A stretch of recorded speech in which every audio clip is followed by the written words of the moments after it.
Hey everyone, welcome to Approaching the Pros, a college football podcast that's looking at college players and the paths they are currently on as they are approaching the pros. I'm your host, Andrew Woodruff, back to continue sharing more college football content with you.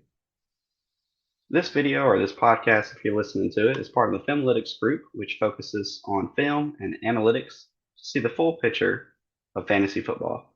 Based on my background as a math teacher and a high school assistant football coach, I'll be applying those two skills on approaching the pros. For today's episode on this podcast or this video, I really want to talk about a controversial player that a lot of people have kind of already made up their minds on. That is Mr. Quarterback Quinn Ewers out of Texas University. Possibly one of the most controversial names this year in the college football community is quarterback Quinn Ewers. After spending his first starting year at Texas with some ups and downs, many in the community has already kind of made up their mind about what they think of his future. We already know when it comes to investing in college quarterbacks for fantasy football purposes, regardless if it's Devy, C2C, or CFF, it's risky. Let me present a path to you for Quinn Ewers that may can spark some hope for those that are hesitant. Starting with this first slide, Ewers, I just want to let's get to the basics. Let's talk about what were his stats when it came to 2022. If we're looking at this, Quinn Ewers had 172 completions, 296 attempts, 2,177 passing yards, only a 58.1 completion percentage, 15 touchdowns, and 6 interceptions. If we dig into that just a little bit deeper, first off, we got to recognize Quinn Ewers is going to be that normal size quarterback that we're looking for NFL purposes. He's 6'2", 204 pounds. Not really an issue there. One thing we saw out of his game last year was he did have a 10.5 ADOTS, or average depth of target. Anything over 10 is phenomenal when it comes to college quarterbacks and really projecting to that next level. So to see for a first year starter, second year quarterback in college, already at 10.5, that's a great sign. Over the course of the season, we did see that his teammates did drop 16 passes, with 10 of them coming out in that last 5 weeks.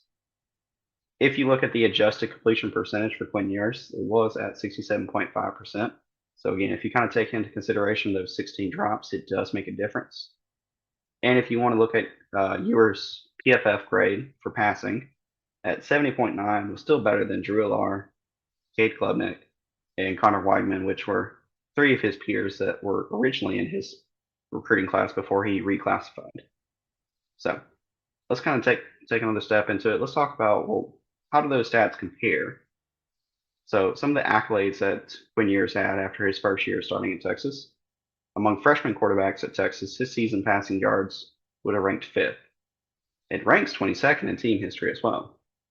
His touchdowns would have ranked fourth among freshmen. Again, continuing with that theme of freshmen quarterbacks at Texas, he'd have been the fourth most starts with 10, and his 6 wins would have been the third best. Quinn Ewers was only one of 6 freshman quarterbacks to actually start for Texas in the season opener. So he's already on some very short lists, at the top of some very short lists. If you go back to his recruiting status, he was a 5-star recruit among all services, and he did have that perfect recruiting status, which only Vince Young had before him at the time. I know a big thing I've seen a lot this offseason was people like to talk about his touchdown to interception ratio.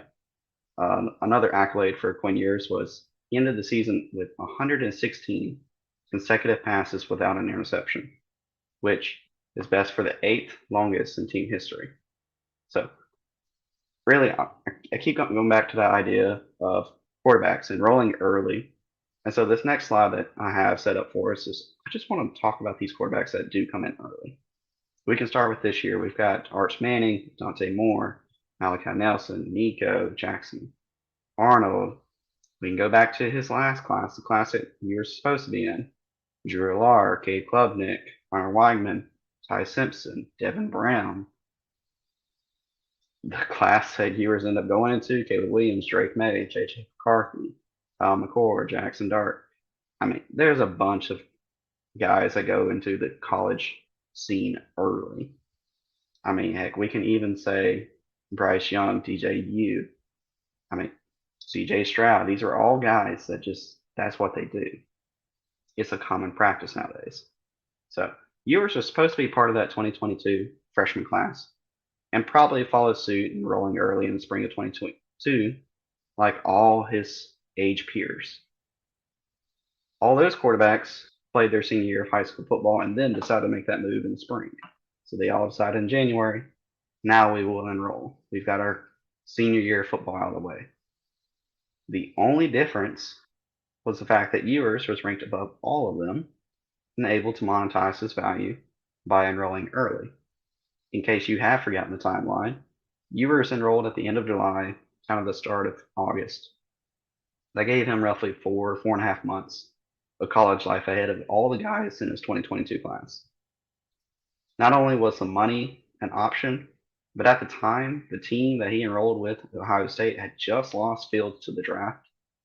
And we're trying to figure out if Kyle McCord or CJ Stroud in their camp battle were going to provide enough evidence that they could be the long-term guy.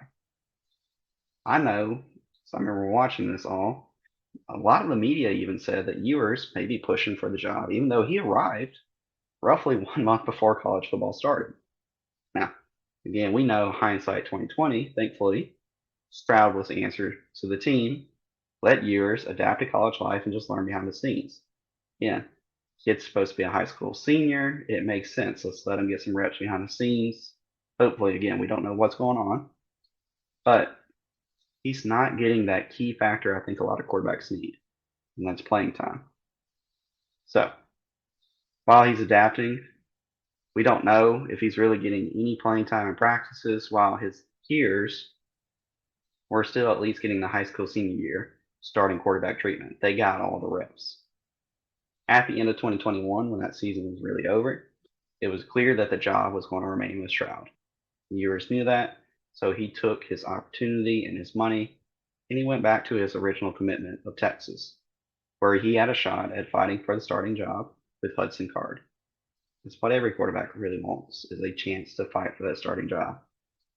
Now, notice with all this, people act like he really has this extra year of college experience compared to his age peers, when that's really just not the case.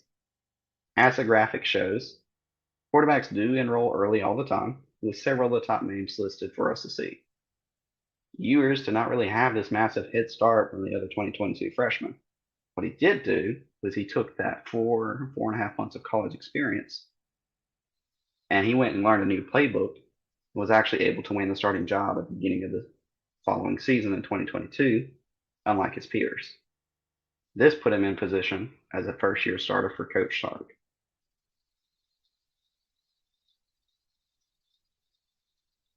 Now, speaking of the coach, I wanted to take a look at some of his past history and some of the crazy success he's had in recent years at the last few stops with the Falcons and then Alabama, and now again as the head coach of Texas. If we start with the Falcons, we see above average production with the Falcons in scoring. Again, top half of the league of the NFL, and being among the top of the NFL in the passing game, while he utilized Julio, Sanu, Hooper. 2018, he had his rookie, Calvin Ridley. He took advantage of all that and was able to be successful. He had above average protection for the most part, and one of the 2 years had a really great defense. After the 2018 season, he took talent that he had, went to Alabama, which is rich in talent, especially on the offensive side, and just continued to dominate when it came to scoring and passing on the NCAA, using a very loaded receiver core for Alabama. You can look, even when Tua went down in the 2019 season, he inserted first-time starter Mac Jones and finished out the season 3-1, with the rest of the way his scheme works and the talent that he put around his quarterback. The following year, Mac has some experience, has some time in the system, has developed, and we see it able to continue its dominance as far as an offense. After that, Coach Sark welcomed the turnaround challenge of Texas. Talent hadn't really always been developed properly there very well, so the coach used his best talent of a second-year stud in Bijan Robinson for 2021, and a freshman receiver, Xavier Worthy. And with those two, was able to post the 18th best scoring team in the NCAA. That's even though he had a bad passer rating if you look at PFF standards. a pitiful O-line. I mean, both of those were ranked 72nd. In the NCAA, there's roughly 130 teams, 131 teams out there. Only about 60 of them at the time, we'll say 65, but close to probably 60, were what we call P5 programs, the big name programs in the top 5 conferences. Texas wasn't even in that category, but almost all their opponents they play are P5 level. So that's not obviously not a good sign. Now, if you want to look, the defense is abysmal that year. I mean, it's 104. You heard me earlier, there's only about 130 colleges out there at this level playing college football, and they were almost near the bottom. It happened. It was not great. Now, one thing Coach Sark's really good at is recruiting, so he recruited pretty well. He brought in Ewers and other talent for 2022, where we see a very similar scoring output, even with the fact that Ewers had his injuries. We see massive jumps in the pass blocking and the defensive skills. In fact, the O-line passing rating for PFF went from 72nd to 30th, which is above average for P5 standards. That's phenomenal. It's a great jump from year 1 to year 2. The defense was even bigger. It jumps from 104th all the way to 24th. It was among some of the best defenses out there in all of college. Yet, something still didn't really change, or at least didn't live up to the standards that we've seen when it came to the coach. And really, that's the talent. So if we look, 2022's Texas talent that they put around Quinn Ewers, it had not a lot different from the year before without Quinn Ewers. It had Bijan Robinson, which again is probably the best college football we've had in a little bit, and honestly, he has a claim to this first year being the best NFL running back. He was phenomenal. You had Xavier Worthy, who again just came off his freshman season, was in year 2.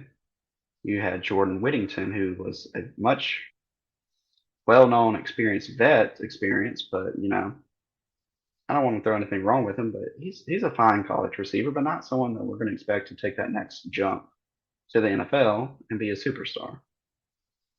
So he was a good, okay player. You had Jatavian Sanders at tight end, who he didn't play at all his first year because he was just learning the position. Came out and had a really good first year starter production, second year player as a tight end. But it wasn't like surrounded with all the talent we've seen in past years for the coach. It also didn't help that Ewers had a clavicle injury and a finger injury, while Worthy was playing most of the second half of the season with a broken hand. I mean, even the number 2 that was supposed to be the receiver 2 of this team was Isaiah Nayor, and he got hurt before the season with an ACL injury. There was a lot of challenges there, and we see that, which is why if you look at the 2022 stats, during the season, we saw him have some positives still, such as his first quarter against Bama. Again, that stat, 9 for 12, 134 yards, that was in the first quarter against Alabama. It would have been even better had Worthy not dropped a touchdown down the middle of the seam. Again, but it was only one quarter of the game did he play, and he was doing really well. Who knows what would have happened if he actually finished out the game. After he came back from injury, he had 2 pretty good weeks before he had his finger injury right before Oklahoma State, and he was trying to play through it. And it was by far the worst game of the season. In fact, it had half of his interceptions if you look at it. So there were some other struggles. For example, I put on here the TCU game. Wanted to highlight it well because I know people bring it up too. It didn't just shut down Quinn Ewers, it shut down the offense. Bijan Robinson, if I told you had less than 30 rushing yards in the game, and it's not because he was hurt, you would call me crazy. But sure enough, that's what TCU did. It shut down the entire offense, put them in a lot of 3-and-out type situations, and it just was not a good game. TCU did what it needed to, and it won. There's a reason why they went to the championship. They did well. But For the sake of it, again, a lot of people want to bring up his completion percentage, and that's the thing they like to get stuck on. Let's look at it. Let's take his best Baylor game in completion percentage at 75%. The reason I said Baylor instead of Bama, it had more attempts. Let's take out his worst. Take away his Oklahoma State game. If you take those two away, his completion percentage is right around 61%. So took away the high extreme, took away the low outlier. For the season, it's not too bad. Even with the knowledge that he had a game against Oklahoma State, the fact his completion percentage was not far off from 60% is impressive to me as a first year player or first year starter that this kid is on the right path. Dynasty IM also put this to my attention with the fact that 13.9%, he had a 13.9% pressure to sack rate, which is impressive because the only other first rounders out there with that score of 14% or below at 19 years old in college was Patrick Mahomes, Deshaun Watson, Sam Darnold, CJ Stroud, and Jordan Love. That's good. He's on a very short list of some talent that actually got recognized and went in the first round to the NFL. Now, again, a lot of unfortunate things went wrong. Seeing that offense take a big step last year, but still, it's in the past. It happened. What do we have moving forward? And that's where we really get to this 2023 season. If we move forward to 2023 and we look at what the coach has continued in his recruiting ways by surrounding Ewers with more talent, things are looking up. There's a lot more experience. You bring back Worthy for another year. You bring back Whittington. You bring back Jatavion Sanders. All guys that played a key role last year. Again, 3 of the 4 top guys are back. On top of that, they brought in A.D. Mitchell. They've got back Isaiah Nayor coming back from injury. These guys have been out there in the spring and having some positive news, especially A.D. Mitchell. Mitchell has been talked up very well by the media days that the Big 12 had. Those guys are going to play a key role. Along with that, they've also brought in some possible very, very useful impact freshmen. Jonte Cook II, Xavier Worthy has glowed about him and said he's basically a younger version of himself that does everything just as well. That's a good sign. You bring in Cedric Baxter. Baxter was getting used in spring. He might possibly be pushing for a starting role at some point this season. Now, if not, he's still going to be involved with Jonathan Brooks and whoever else is in the backfield that they want to use, whether it's Jaden Blue, Keelan Robinson, whoever it is. But it helps because not only is there more talent put around, Quinn Ewers also himself at this point is not learning the playbook anymore. He's not a new first-time starter. He knows the system. He's recovered from his injury, and he's motivated to step up. In fact, leadership has been mentioned a lot when you look up Quinn Ewers and that word leadership or leader. The team is rallying around its quarterback. And that's a dangerous sign to see for other opponents. Worthy himself has recovered. He's back from his broken hand, and he was honest about his big issue being drops, and he's working on it. Now, I don't know exactly how much he's working on it, but it was pretty well implied that he is probably catching a lot of passes every single day, working through that issue of drops. So, if he comes back motivated, that's a good sign for this team. On top of that, something that's not showing is the protection that's in front of Quinn Ewers. It's ranked top 10 across the country. Like you look at any outlet, and Texas front line is a top 10 unit, and the amount of talent it brings back. It's got 16 players that are on scholarship. It brings back all of its starters from last year, and if you take those 5 starters, it's got 101 starts between all of them. It shows, for the most part, a lot of them have played a lot of football, except for the guy who was a standout freshman last year and is playing tackle for them. He's still got experience now. If you look at the other side of the football, the team defense, which again was 24th last year, it kept together the most parts of its defense and the staff while also adding some key defensive additions to help the team. But here's what I don't get. People still want to doubt Ewers, and they put these other quarterbacks above him in the rankings. Drew Lar, for example, he only had 3 games last year of 10 or more passes. 2 of them were 50% completion. It's not saying like I'm not saying like Alar's a bust, but we have a whole lot less info on whether he's going to be a success story or a cautionary tale, kind of like TJU when people saw him as a backup versus as a starter. Connor Weigman for Texas A&M had 5 games, and he had a lower completion percentage than Ewers did all season. What is that about? People love to bring up completion percentage with Ewers. I don't really hear it with Connor Weigman too much. Cade Klubnik, another guy who I often see in the top 5 of most rankings. He started 2 games, and he was very up and down as a starter. He was right at like 60% completion percentage, but again, we only had 100 passes on him the whole season.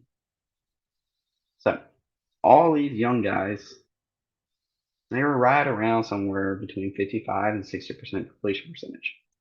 But I don't get people want to put all their faith in Drew Lar, Klubnik, Weigman, and all these others, and they have even less reps in college than Mr. Quinn Ewers. I don't know why. Why are you putting your faith that these guys with less reps are going to keep improving, but Ewers has had more reps in the same season, and he can't? Why are people assuming that he cannot keep improving? Personally, with the additional reps he's now had in college, the support that's around him, whether it's skill, line, whatever, makes me more confident Ewers at Texas, with the talent that's around him, is going to be better than any of those other guys. I don't think there's another offense I believe has the talent, the offensive line, and the coach that Ewers has. While the current outlook has hesitation, Ewers has everything put in place around him to make that big jump in the second season of Texas. And honestly, let's be real with ourselves. When it comes to any non-freshman quarterback after Caleb Williams and Drake May, there is going to be risk in picking them in fantasy football, as one bad year is going to tank their value. Again, based off the time length of this video, I'm not going to sit there and pull up a bunch of film to show y'all, but it's out there. It's available on Ewers. From the day that he was a perfect star recruit to the fact that he's at Texas University means there's a lot of people that have eyes on him, and they put film out there about Quinn Ewers and everything he's done so far. So if you want to look at it, I recommend it. There's even video of him out there slinging the ball like 80-something yards downfield. It just shows he has everything you want when it comes to that part. He has awareness when it comes to that, again, evasion to sack rate. It comes to the fact that he puts the ball where it needs to be most of the time. Again, being a young guy, he had to learn the system and was told often by his coach sometimes, hey, just throw it to Worthy. He's got options now. That's a great sign to see. He's got a big ADOT 10.5 last year, so he's not afraid to push it downfield, which is what we want in a starter. So his talent's better than ever right now. He's growing. He's improving. I would like to see his rushing go up a little bit. We'll see if that's going to happen. But ultimately, this is the kind of bet I think what people should be taking when it comes to the QB3 and Devy drafts, Devy football in general. I hope everyone taking time was able to enjoy this. I appreciate you taking the time to even check out this video on Quinn Ewers. Maybe you learned a little something. You were able to take away something from this, as Quinn Ewers is really he's on a good path as he's approaching the pros. Check out my Twitter profiles at _Devy Scout and at Approaching Pros on Twitter. And there's going to be a link with this, whether it's in the description or right below in the comments of the Filmalytics Discord. Come check us out. Come join if you want to talk any type of football. It's always a good time there. Until next time, that will do it for this episode of Approaching the Pros.